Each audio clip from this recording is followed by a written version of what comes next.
સંજેલીનું પ્રખ્યાત મિની રણુજા ધામ ખાતે બીજના દિવસે હજારોની સંખ્યામાં ભક્તોએ દર્શન કરી માનતા પૂર્ણ કરી। જે ભક્તો રાજસ્થાનના મોટા રણુજા જઈ નથી શકતા તે ભક્તો સંજેલી ખાતે આવેલું મિની રણુજા ધામ ખાતે તેમની માનતા પૂરી કરવા માટે પગપાળા ચાલી દર્શન કરી ભક્તો ધન્યતા અનુભવે છે। સંજેલી રામાપીરના ભક્તો ધજા લઈને મિની રણુજા ધામ ખાતે પગપાળા આવતા આખું સંજેલી નગર ભક્તિમય વાતાવરણમાં ફેરવાયું। મોટી સંખ્યામાં ધજા લઈને ભક્તો નીકળતા ઠેર ઠેર ટ્રાફિકના દ્રશ્ય જોવા મળ્યા। આખું સંજેલી નગર ભક્તિમયમાં ફેરવાયું। દાહોદ જિલ્લાનું સૌથી ઊંચું અને પ્રખ્યાત મિની રણુજા ધામ સંજેલીમાં ભક્તોની ભારે ભીડ ઉમટી પડી। રાજસ્થાન, એમપી સહિતના દરેક જિલ્લાઓ અને તાલુકામાંથી ડીજે રથ લઈ ભક્તો મોટી સંખ્યામાં પગપાળા સંજેલી રણુજા ધામ ખાતે દર્શન કરવા માટે મોટી સંખ્યામાં ભક્તો જોવા મળ્યા। આ મંદિરની સ્થાપના 1968માં ઘાસની ઝૂંપડી બાંધી આ રણુજા ધામ મંદિરની શરૂઆત કરવામાં આવી। આજે આ 9 માળનું સૌથી ઊંચું દાહોદ જિલ્લાનું પ્રસિદ્ધ મંદિર તરીકે રામાપીર ભગવાનને પૂજવામાં આવે છે। મળતી માહિતી અનુસાર ભગવાન વિષ્ણુના 9 અવતાર છે, એટલે આ રામાપીરનું 9 માળનું મંદિર બનાવવામાં આવ્યું છે। દૂર દૂરથી આવતા ભક્તોને જમવા સહિત રહેવાની સુવિધા પણ પૂરી પાડવામાં આવે છે। સંજેલી લાઈવ, મહેન્દ્ર ચારેલ, દાહોદ। આ મંદિરની શરૂઆત 1968 થી કરેલી છે, ઘાસની ઝૂંપડી બાંધીને, અને ભગવાન રામદેવજીનું આ સ્થાન બનાવ્યું, નાનું મંદિર બનાવ્યું, ફરી થોડું મોટું બનાવ્યું। એમ કરતા કરતા વિચાર આવ્યો કે ભગવાન વિષ્ણુના 9 અવતાર છે, મત્સ્ય, કાછપ, વરાહ, વામન, પરશુરામ, રામકૃષ્ણ અને રામદેવ।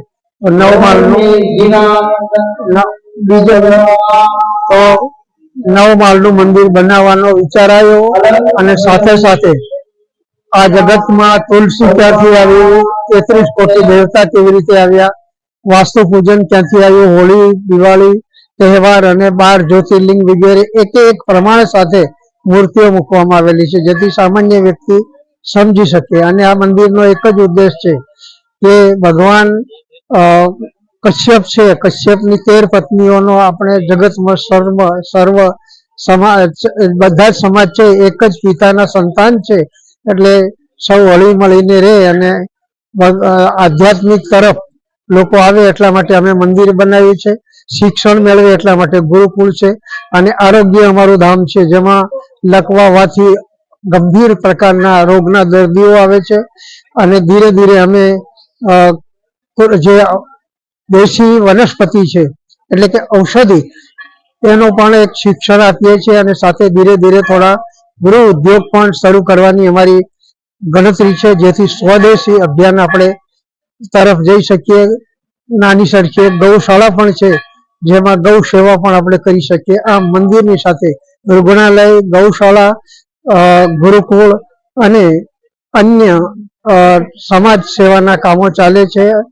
નશાબંધી માટે અમારા ખાસ કરીને રામદેવજીના આખ્યાનો લગભગ 18 કરતા વધારે યુનિટ ચાલે છે, જે 2 થી 3 દિવસમાં આખું રામદેવજીનું આખ્યાન ભજવે છે અને ધર્મનો પ્રચાર પ્રસાર થાય છે। આ રીતે અમારી આર્થિક, સામાજિક, શૈક્ષણિક બધા જ પાસાને લઈને વણી લઈને અમારે આખી ગણતરી છે। પરંતુ દુઃખની વાત એ છે કે આ જગ્યાનો આટલો બધો વિકાસ છે, પરંતુ રાજકીય લોકો જે છે એ ક્યાં સુઈ જાય છે ખબર નથી, અને જે કંઈ કરે તે એ કંઈ કરશે તો અમારો વિકાસ થવાનો, નહીં કરશે તો થવાનો છે।